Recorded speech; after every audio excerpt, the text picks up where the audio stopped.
Hi friends, R4iലേക്ക് എല്ലാവർക്കും സ്വാഗതം. August 14-ാം തീയതി നിഫ്റ്റിയുടെ ഒരു ക്ലോസിംഗ് പ്രൈസ് നമ്മൾ കാണുന്നത് 24,631 എന്ന ലെവലിലായിരുന്നു.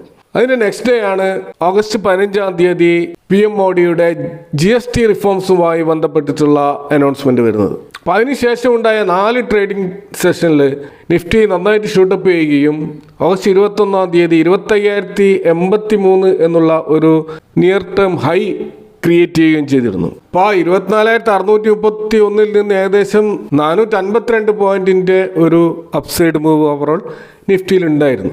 ആ ഒരു നേട്ടം പൂർണ്ണമായിട്ടും ഇല്ലാതാക്കിക്കൊണ്ട് ആ GST റിഫോംസ് എത്രയൊക്കെ മാർക്കറ്റിൽ പോസിറ്റിവിറ്റി നിറച്ചിരുന്നോ അത് പൂർണ്ണമായിട്ടും മായ്ച്ചു കളഞ്ഞുകൊണ്ടുള്ള ഒരു ഫോളാണ് നമ്മളിപ്പോൾ നമ്മുടെ മാർക്കറ്റിൽ കാണുന്നത്. അപ്പോൾ ഇന്ന് നമ്മൾ കാണുന്നത് GST റിഫോംസ് അനൗൺസ്മെന്റിന് മുമ്പേ ഉണ്ടായിരുന്ന 24,695 ആ ഒരു ലെവലിലാണ് നിഫ്റ്റി ഓപ്പൺ ചെയ്തത്.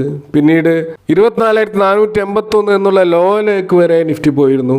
ഒടുവിൽ ഇപ്പോൾ വളരെ ക്രിട്ടിക്കൽ ആയിട്ടുള്ള 24,500 നിഫ്റ്റി ക്ലോസ് ചെയ്തിരിക്കുന്നത്. ഇന്ന് ബ്രോഡ് മാർക്കറ്റ് ഇൻഡെക്സുകളൊക്കെ നെഗറ്റീവായിരുന്നു. സ്മോൾ ക്യാപ്പിലും മിഡ് ക്യാപ്പിലുമാണ് വലിയ തോതിലുള്ള തകർച്ച നമ്മൾ കാണുന്നത്. സെക്ടർ വൈസ് നോക്കുകയാണെങ്കിൽ കൺസ്യൂമർ ഡ്യൂറബിൾസിന്റെ ഒരേ ഒരു സെക്ടർ മാത്രമാണ് ഇന്ന് പോസിറ്റീവിൽ ക്ലോസ് ചെയ്തത്. ബാക്കി എല്ലാ മേജർ സെക്ടറുകളും ഇന്ന് നെഗറ്റീവിലാണ് അതിന്റെ ഇൻഡെക്സ് നമുക്ക് കാണാൻ കഴിയുന്നത്. അപ്പോൾ ഈ 24,500 എന്നുള്ള ഈ ഒരു ലെവല് തീർച്ചയായിട്ടും ഇത് വളരെ വീക്കായിട്ടുള്ള ഒരു ലെവലായിട്ടാണ് നമ്മൾ മനസ്സിലാക്കേണ്ടത്. ഇവിടെ നിന്നൊരു അപ്സൈഡ് തിരിച്ചുപോക്കുണ്ടായാൽ തന്നെ 24,700 ഒരു പ്രധാനപ്പെട്ട റെസിസ്റ്റൻസ് ലെവലാണ്. ആ ലെവൽ ബ്രേക്ക് ചെയ്യണമെങ്കിൽ ശക്തമായ ന്യൂസുകൾ മാർക്കറ്റിൽ ഉണ്ടാവേണ്ടതുണ്ട്. എങ്കിൽ മാത്രമേ ആ ഒരു 25,000 എന്നുള്ള പഴയ ലെവലിലേക്ക് നിഫ്റ്റിക്ക് പോകാൻ കഴിയുള്ളൂ. അതല്ല, ഇനിയും വീക്ക്നെസ് തുടരുകയാണെങ്കിൽ 24,300 അടുത്ത ഒരു സപ്പോർട്ടായിട്ട് നിഫ്റ്റിയിൽ നമ്മൾ കാണുന്നത്. അപ്പോൾ തീർച്ചയായിട്ടും നിലവിലെ ട്രംപിന്റെ ഈ ഒരു താരിഫ് യാഥാർത്ഥ്യമായതോടെ വലിയ വെല്ലുവിളികളാണ് ഇന്ത്യൻ എക്സ്പോർട്ട് മേഖല നേരിടുന്നത്. കഴിഞ്ഞ ദിവസം വരെ US 100 രൂപയ്ക്ക് കിട്ടിയിരുന്ന സാധനത്തിന് ഇനി മുതൽ 150 രൂപ അധികം കൊടുക്കണം. അപ്പോൾ ഈ ഒരു അധിക ബാധ്യത വഹിക്കേണ്ടത് അവിടുത്തെ ഇറക്കുമതിക്കാരും അവിടുത്തെ കൺസ്യൂമേഴ്സുമാണ്. അപ്പോൾ ഇന്ത്യൻ ഉൽപ്പന്നങ്ങളുടെ ടാക്സ് ഉയരുന്നതോടെ സ്വാഭാവികമായിട്ടും അവിടെയുള്ള ഇറക്കുമതിക്കാർ മറ്റ് രാജ്യങ്ങളിലേക്ക് തിരിയും. ഇന്ത്യയേക്കാൾ ടാക്സ് കുറഞ്ഞ പാകിസ്ഥാനും ബംഗ്ലാദേശും അവിടെ കൂടുതൽ നേട്ടം കൊയ്യാനുള്ള സാധ്യതയാണുള്ളത്. അപ്പോൾ ഇന്ത്യൻ പ്രൊഡക്റ്റുകളുടെ ഒരു ഡിമാൻഡ് നഷ്ടപ്പെട്ടുകൊണ്ടിരിക്കുന്ന ഒരവസ്ഥയാണ് നിലവിൽ അവിടെ ഉള്ളത്. അപ്പോൾ ഈ ഒരു അവസ്ഥയിൽ ഇന്ത്യയിൽ നിന്ന് എക്സ്പോർട്ട് ചെയ്യുന്നവരുടെ മുന്നിൽ കാര്യമായ സൊല്യൂഷൻസ് ഒന്നും ഇല്ല എന്നുള്ളതാണ് യാഥാർത്ഥ്യം. ഇപ്പോൾ ഉദാഹരണത്തിന് ഇന്ത്യൻ മാർക്കറ്റിലേക്കാണ് ഈ പ്രൊഡക്റ്റുകൾ തിരിയുന്നതെങ്കിൽ അതത്ര എളുപ്പമല്ല. കാരണം ടെക്സ്റ്റൈൽ, ഫർണിച്ചർ തുടങ്ങിയ ഉൽപ്പന്നങ്ങൾ US വിപണി ലക്ഷ്യമിട്ടുകൊണ്ട് നിർമ്മിക്കുന്നവയാണ്. അപ്പോൾ അവ കൂടിയ മാർജിനിലാണ് കയറ്റുമതി ചെയ്യുന്നത്. കൂടാതെ US കയറ്റുമതി ഡോളറിലാണ്. അതാണ് കയറ്റുമതിയെ കൂടുതൽ ആകർഷകമാക്കുന്നത്. കൂടാതെ US മാർക്കറ്റിൽ ഇന്ത്യൻ മാർക്കറ്റിൽ വിൽക്കുന്ന അതേ ഗുണമേന്മയിലല്ല അവിടെ വിൽക്കുന്നത്. അവിടെ കൂടുതൽ ക്വാളിറ്റി ഇംപ്രൂവ് ചെയ്തുകൊണ്ടാണ് കയറ്റുമതി ഉറപ്പുവരുത്തുന്നത്. അപ്പോൾ അതുകൊണ്ട് തന്നെ അവിടെ കോസ്റ്റ് കൂടുതലാണ്. ആ കോസ്റ്റ് ഇന്ത്യൻ മാർക്കറ്റിൽ വിൽക്കാൻ തീർച്ചയായിട്ടും ഇന്ത്യ എക്സ്പോർട്ട് കമ്പനികൾക്ക് കഴിയില്ല. കൂടാതെ ഇന്ത്യയിൽ നമുക്കറിയാം നമ്മുടെ പർച്ചേസിങ് കപ്പാസിറ്റി കുറവാണ്. ഉയർന്ന വില കൊടുത്ത് കൂടുതൽ ക്വാളിറ്റിയുള്ള സാധനങ്ങൾ വാങ്ങുന്നവരുടെ എണ്ണവും കുറവാണ്. അപ്പോൾ ഇന്ത്യയിൽ വിൽക്കാൻ ശ്രമിക്കുന്നതിനേക്കാൾ കൂടുതൽ ഈ എക്സ്പോർട്ട് കമ്പനികൾ ശ്രമിക്കുക യൂറോപ്യൻ മാർക്കറ്റിലും മറ്റ് ഗൾഫ് രാജ്യങ്ങളിലും പുതിയ വിപണികൾ കണ്ടെത്താനുള്ള ശ്രമമായിരിക്കും അവർ നടത്തുക. എന്നാൽ അതേസമയം ചില പോസിറ്റീവായിട്ടുള്ള കാര്യങ്ങൾ നമുക്ക് കാണാൻ കഴിയും.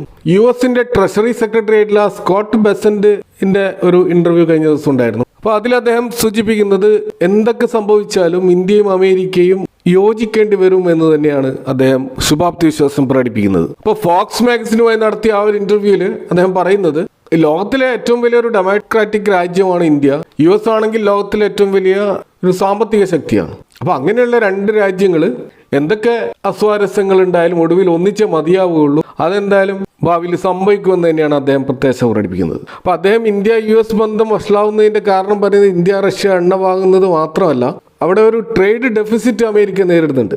ഇപ്പോൾ ചൈനയുമായിട്ടും നേരിടുന്നുണ്ട്, ഇന്ത്യയുമായിട്ടും നേരിടുന്നുണ്ട്. അതുകൊണ്ട് തന്നെ ആ ഒരു വിടവ് നികത്തുക എന്നുള്ളതാണ് ഈ ഒരു റെസിപ്രോക്കൽ താരിഫിന്റെ ഉദ്ദേശം. അപ്പോൾ അത് സ്വാഭാവികമായിട്ടും ഏത് രാജ്യങ്ങളും ചെയ്യുന്ന ഒരു കാര്യമാണ് എന്ന രീതിയിലാണ് അദ്ദേഹം പറയുന്നത്. തീർച്ചയായും റഷ്യ ഉക്രൈൻ ആ ഒരു വാറിൽ ഒരു സെറ്റിൽമെന്റ് ഉണ്ടാകുന്നതോടുകൂടി ഈ ഒരു 25% അധിക താരിഫ് എന്നുള്ള ആ ഒരു സിറ്റുവേഷൻ മാറുമെന്നും അത് വളരെ നിയർ ടേമിൽ തന്നെ ഉണ്ടാകുമെന്നും പൊതുവെ മാർക്കറ്റ് പ്രതീക്ഷിക്കുന്നുണ്ട്. അപ്പോൾ ഈ ഒരു സാഹചര്യത്തിൽ സ്വാഭാവികമായിട്ട് ഇൻവെസ്റ്റേഴ്സ് നിയർ ടേമിൽ എക്സ്പോർട്ട് ഓറിയന്റഡ് ആയിട്ടുള്ള സെക്ടറുകളിൽ നിന്നും ഒരു അകലം പാലിക്കുന്നതായിരിക്കും കൂടുതൽ ഗുണകരമാവുക.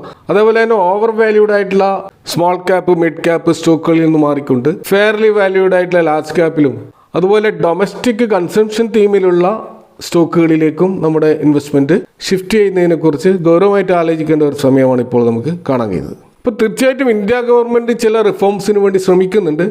ഈ ഒരു സിറ്റുവേഷൻ സർവൈവ് ചെയ്യാനുള്ള ചില കാര്യങ്ങൾ, ചില മെഷേഴ്സ് എടുക്കുന്നുമുണ്ട്. അപ്പോൾ അതിലൊന്നാണ് ഇന്ന് നമുക്ക് കാണാൻ കഴിഞ്ഞത്. ഇപ്പോൾ നിഫ്റ്റി 500 സ്റ്റോക്കുകളിൽ ഇന്ന് ഏറ്റവും അധികം മുന്നേറ്റം നടത്തിയ സ്റ്റോക്ക് വർദ്ധമാൻ ടെക്സ്റ്റൈൽസ് ആണ്. അപ്പോൾ ഈ കോട്ടൺ ഇറക്കുമതി തീരുവ അത് ഡിസംബർ 31 വരെ നീട്ടിക്കൊടുത്തതാണ് ഈ ഒരു സ്റ്റോക്കിൽ ഒരു റാലിക്ക് കാരണമായത്. അത് വസ്ത്ര വ്യവസായത്തിന് മൊത്തത്തിലൊരു ആശ്വാസമാണ്. അപ്പോൾ ലാസ്റ്റ് വീക്ക് അത് ഗവൺമെന്റ് സെപ്റ്റംബർ 30 വരെയായിരുന്നു നീട്ടി അനുവദിച്ചിരുന്നത്. അപ്പോൾ അതാണ് ഇപ്പോൾ ഡിസംബർ 31 വരെ നീട്ടിക്കൊടുത്തിരിക്കുന്നത്. അപ്പോൾ ഈ തീരുമാനം ഈ നൂല്, തുണി, വസ്ത്രങ്ങൾ, റെഡിമെയ്ഡ് ഉൽപ്പന്നങ്ങൾ എന്നിവ വിൽക്കുന്ന ടെക്സ്റ്റൈൽ മേഖലയിൽ അവരുടെ ഇൻപുട്ട് കോസ്റ്റ് കുറയുകയും നല്ല പ്രോഫിറ്റബിലിറ്റി ഉണ്ടാക്കാൻ കഴിയുകയും അത് അവരെ എക്സ്പോർട്ടിന് ഒരു ആശ്വാസം പകരുകയും ചെയ്യുമെന്ന ഒരു സ്പെക്കുലേഷനാണ് ഇവിടെ ഉള്ളത്.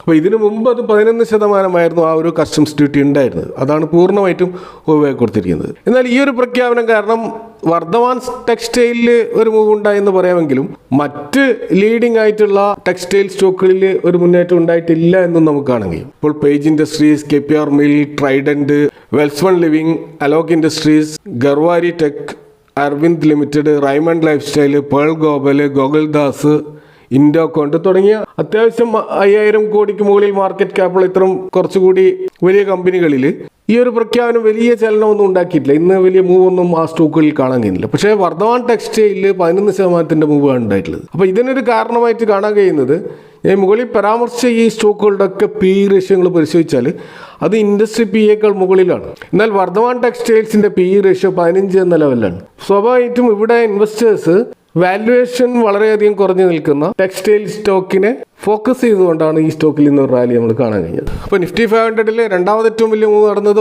ഒല ഇലക്ട്രിക് എന്ന ഷെയറിലാണ്. അപ്പോൾ ഇവിടെ ഒല ഇലക്ട്രിക് ഈ PLI സർട്ടിഫിക്കേഷൻ നേടിയിരിക്കുകയാണ്. അതായത് അവരുടെ 3rd ജനറേഷൻ സ്കൂട്ടർ റേഞ്ചുകൾക്കാണ് ഈ ഒരു സർട്ടിഫിക്കേഷൻ ലഭിച്ചിരിക്കുന്നത്. അവരുടെ സെയിൽസിന്റെ ഏകദേശം പകുതിയോളം ഈ ഒരു 3rd ജനറേഷൻ റേഞ്ചിലുള്ള സ്കൂട്ടേഴ്സാണ്. അപ്പോൾ ഈ ഒരു PLI സർട്ടിഫിക്കേഷൻ കിട്ടുന്നതോടുകൂടി 2028 വരെ ഇവർക്ക് ഈ ഒരു സ്കീമിന്റെ ബെനിഫിറ്റ് അനുഭവിക്കാൻ കഴിയും. ഏകദേശം അവരുടെ ആ ഒരു ഇൻസെന്റീവ്സ് എന്ന് പറയുന്നത് അവരുടെ സെയിൽ വാല്യൂവിന്റെ ഏകദേശം 13 മുതൽ 18% വരെ ഈ ഒരു ഇൻസെന്റീവ്സ് അവർക്ക് ലഭിക്കും. അപ്പോൾ എങ്കിൽ പോലും ഒല ഇലക്ട്രിക് വലിയ തോതിലുള്ള കോമ്പറ്റീഷനാണ് മറ്റ് കമ്പനികളിൽ നേരിടുന്നത്. ഇപ്പോൾ ആത്തർ എനർജി ഇവരുടെ മാർക്കറ്റ് ഷെയറിനെ കവർ ചെയ്തിട്ടാണ് നിൽക്കുന്നത്. 17.9% മാർക്കറ്റ് ഷെയറാണ് ഈ ഓഗസ്റ്റ് മാസം നമ്മൾ കാണുന്നത്. അതേപോലെ TVS മോട്ടോർ 24% മാർക്കറ്റ് ഷെയർ ഉണ്ട്. ഇവരുടെ പിന്നിൽ നിൽക്കുന്നത് ഇപ്പോൾ ബജാജ് ഓട്ടോ മാത്രമാണ്. പക്ഷെ ബജാജ് ഓട്ടോ ഇപ്പോൾ പുറകോട്ട് പോകാനുള്ള കാരണം ചൈനയിൽ നിന്നുള്ള റയർ എർത്ത് മെറ്റൽസിന്റെ അവൈലബിലിറ്റി കുറഞ്ഞതാണ്. അപ്പോൾ ഇവിടെ ഒല റയർ എർത്ത് മെറ്റൽസ് ആവശ്യമില്ലാത്ത പുതിയ മോട്ടോഴ്സ് ഡെവലപ്പ് ചെയ്തതാണ് അവർക്ക് ഒരു അനുകൂല ഘടകമായിട്ട് മാറിയിരിക്കുന്നത്. എങ്കിൽ പോലും ഈ ചൈനയിൽ നിന്നുള്ള ഈ ഒരു സപ്ലൈ ചെയിൻ ഡിസ്ട്രപ്ഷൻ അവസാനിച്ചാൽ അതൊന്ന് സ്റ്റെബിലൈസ് ചെയ്ത് കഴിഞ്ഞാൽ സ്വാഭാവികമായിട്ടും ഒല ഇലക്ട്രിക് നല്ല കോമ്പറ്റീഷൻ ഈ കമ്പനികളിൽ നിന്നൊക്കെ നേരിടേണ്ടി വരും. മറ്റൊരു സ്റ്റോക്കിൽ നിന്ന് നമുക്ക് വലിയ ഫോൾ നടന്നതായിട്ട് കാണുന്നത് ഇന്റർ ഗ്ലോബ് ഏവിയേഷൻ എന്ന സ്റ്റോക്കിലാണ്. ഏകദേശം 5% ഒരു ഫോളാണ് ഈ സ്റ്റോക്കിൽ ഉണ്ടായിട്ടുള്ളത്. അപ്പോൾ ഇത്തരം ഒരു ഫോളിന് അവിടെ കാരണമായിട്ടുള്ളത് അതിൻ്റെ പ്രൊമോട്ടേഴ്സ് ആയിട്ടുള്ള രാകേഷ് ഗംഗവാൾ ഫാമിലി അവരേകദേശം 3.1% ഒരു സ്റ്റേക്ക് ഏകദേശം 7000 കോടിയുടെ ഒരു ബ്ലോക്ക് ഡീലിലൂടെ അവർ കൈമാറി എന്ന വാർത്തയാണ്. ഇത് 5800 എന്നൊരു പ്രൈസ് റേഞ്ചിലാണ് ഈ ഒരു സെയിൽ നടന്നിട്ടുള്ളത്. അത് കഴിഞ്ഞ ദിവസത്തെ ക്ലോസിംഗ് പ്രൈസിനേക്കാൾ ഏകദേശം 4% ഡിസ്കൗണ്ടിലൂടെയാണ് നടന്നിട്ടുള്ളത്. അപ്പോൾ സ്വാഭാവികമായിട്ടും ആ ഒരു 4%, 5%-യും ഒരു കറക്ഷനാണ് ആ സ്റ്റോക്കിൽ ഇപ്പോൾ ഉണ്ടായിട്ടുള്ളത്. അപ്പോൾ ഈ രാകേഷ് ഗംഗവാൾ അദ്ദേഹം ഈ ഇൻഡിഗോയുടെ ഡയറക്റ്റ് ബോർഡിൽ നിന്ന് റിസൈൻ ചെയ്ത ശേഷം അവരുടെ ഫാമിലിക്ക് ഈ ഒരു സ്റ്റോക്കിൽ ഉണ്ടായിരുന്ന ഹോൾഡിംഗ് ആണ് അവർ ഘട്ടം ഘട്ടമായിട്ട് കുറച്ചു കൊണ്ടുവരുന്നത്. ഇപ്പോൾ 2025 മാത്രം അവർ ഏകദേശം 9% സ്റ്റേക്ക് കുറച്ചു കൊണ്ടുവന്നിട്ടുണ്ട്. അപ്പോൾ നിലവിൽ ഈ ഇന്റർ ഗ്ലോബിന്റെ ഒരു ഷെയർ ഹോൾഡിംഗ് പാറ്റേൺ നമ്മൾ നോക്കിക്കഴിഞ്ഞാൽ പ്രൊമോട്ടർ ഷെയർ കുറഞ്ഞിട്ടുണ്ടെങ്കിലും അവിടെ നമുക്ക് ഫോറിൻ ഇൻവെസ്റ്റേഴ്സിന്റെ 27% ഹോൾഡിങ്ങും ഡൊമസ്റ്റിക് ഇൻവെസ്റ്റേഴ്സിന്റെ 24% ഹോൾഡിംഗ് ഉണ്ട്. ഷെയർ ഹോൾഡിംഗ് പാറ്റേൺ ഇപ്പോൾ ശക്തമാണ്. പബ്ലിക്കിന് വലിയ ഹോൾഡിംഗ് ഈ സ്റ്റോക്കിലില്ല. കൂടാതെ പല ലീഡിംഗ് ഇന്റർനാഷണൽ ബ്രോക്കറേജസും ഇതിന് നല്ല ടാർഗറ്റ് കൊടുത്തതായിട്ടും കാണാം. ഇപ്പോൾ സിറ്റി ഇതിന് 6500 എന്ന ടാർഗറ്റോടെ ബൈ റേറ്റിംഗ് ആണ് കൊടുത്തിട്ടുള്ളത്. ICICI സെക്യൂരിറ്റീസ് 6377 എന്ന ലെവലിലുള്ള ഒരു ബൈ റേറ്റിംഗ് ആണ്. മൊത്തത്തിൽ ആവറേജ് അനലിസ്റ്റുകളുടെ ഒരു ടാർഗറ്റ് നോക്കിക്കഴിഞ്ഞാൽ 6231 എന്ന ലെവലിലുള്ള ഒരു ടാർഗറ്റാണ് ഇതിന് കാണാൻ കഴിയുന്നത്. അപ്പോൾ ഇതൊക്കെയാണ് ഇന്നത്തെ മാർക്കറ്റുമായി ബന്ധപ്പെട്ട് ഇവിടെ പങ്കുവെക്കാനുള്ളത്. ഈ വിഷയങ്ങളുമായി ബന്ധപ്പെട്ട നിങ്ങളുടെ അഭിപ്രായങ്ങൾ കമൻറ്റുകൾ അറിയിക്കാം. Thanks for watching. See you next time with another video.